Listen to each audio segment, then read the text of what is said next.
అనుకోండి, దానికి మనం ఒక నెక్లెస్ అనుకున్నాము, లేదంటే ఒక చైన్ అనుకున్నాము, ఆ అమౌంట్కి ఇప్పుడు గోల్డ్ రేట్ పెరిగిపోతుంది కాబట్టి మనకి అనుకున్న ఆర్నమెంట్ రాకపోవచ్చు.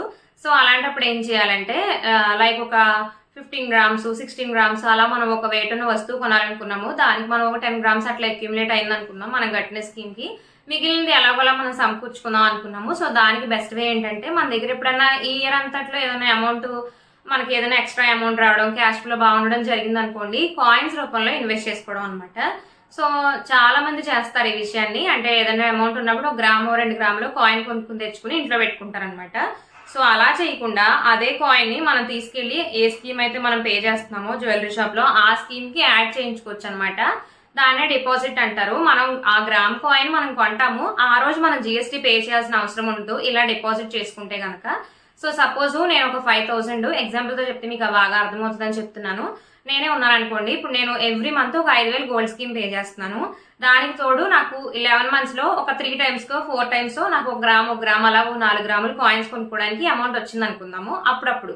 సో వచ్చింది ఏంటంటే నేను వెళ్ళి గోల్డ్ కొనుక్కుని కాయిన్ తెచ్చుకుని ఇంట్లో పెట్టుకోకుండా డైరెక్ట్ గా జ్యువెలరీ షాప్ కి వెళ్ళి నేను ఆ అమౌంట్ ఇచ్చేసి ఆ 1 గ్రామ్ గోల్డ్ కాయిన్ ని నా స్కీమ్ పక్కన డిపాజిట్ చేసి పెట్టమని చెప్తాను అనమాట. సో వాళ్ళ దగ్గర ఎన్ని గ్రామ్స్ అయితే ఉంటుందో అన్ని బాండ్స్ మనకి ఇస్తారు.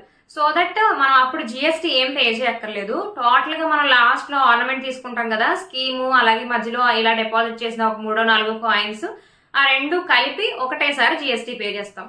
అలా కాకుండా మల్టిపుల్ టైమ్స్ మనం కాయిన్స్ కొనుక్కున్నాం అనుకోండి, కాయిన్ కొన్న ప్రతిసారి జిఎస్టీ పే చేస్తాము.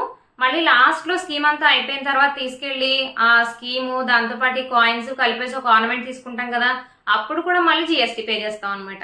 అంటే ఈ మధ్యలో మనం తీసుకున్న కాయిన్స్ ఒక 4 ఉన్నాయి అనుకోండి, ఆ 4 కాయిన్స్ కి డబుల్ టైమ్స్ మనం జిఎస్టీ పే చేస్తాం.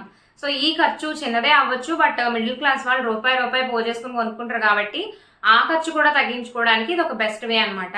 సో నేను నెలకు 5000 గోల్డ్ స్కీమ్ 11 నెలల పాటు కడుతున్నాను. దాంతో పాటు మధ్యలో ఒక 4 సార్లు నేను 4 గ్రాములు కాయిన్స్ కొందాం అనుకున్నాను, ఒక్కొక్కసారి ఒక్కొక్క గ్రామ్ అన్నట్టు. సో అవన్నీ కూడా నేను కొనుక్కుని కాయిన్ ఇంటికి తెచ్చుకోకుండా ఆ కాయిన్ ని అదే గోల్డ్ షాప్ లో నా గోల్డ్ స్కీమ్ తో పాటు అటాచ్ చేసి డిపాజిట్ చేయించుకున్నాను. సో దట్ ఆ 1 time కట్టే జిఎస్టీ అనేది తగ్గిపోయింది. నేను ఆ రోజున్న గోల్డ్ రేట్ లాక్ చేసుకుని నాకు గోల్డ్ కాయిన్స్ అనేవి అక్కడ పెట్టుకున్నాను కాబట్టి అదొక బెనిఫిట్. దానికి తోడు మనం ఎన్ని మంత్స్ అలా ఉంచితే, లైక్ 6 months 7 months అలా ఉంచితే అంత పర్సెంటేజ్ ఆఫ్ విఏ కూడా తగ్గిస్తారు. చార్జెస్ లో కూడా అక్కడ డిస్కౌంట్ అనేది వస్తుంది. సో ఇలా మన దగ్గర కాయిన్స్ పెట్టుకోకుండా వాళ్ళ దగ్గర డిపాజిట్ చేయడం వల్ల ఒకటి జిఎస్టీ పే చేయడం తగ్గుతుంది, అండ్ 2 మనకి విఏ చార్జెస్ కూడా తగ్గుతాయి అనమాట. సో తెచ్చుకుని ఇంట్లో పెట్టుకునే దానికన్నా అది బెస్ట్ ఆప్షన్. సో ఇంకొక థర్డ్ వే ఏంటంటే మనం గోల్డ్ స్కీమ్ పే చేస్తాము, మధ్యలో ఎప్పుడైనా అమౌంట్ ఉంటే కాయిన్స్ కొనుక్కుంటాము, దాన్ని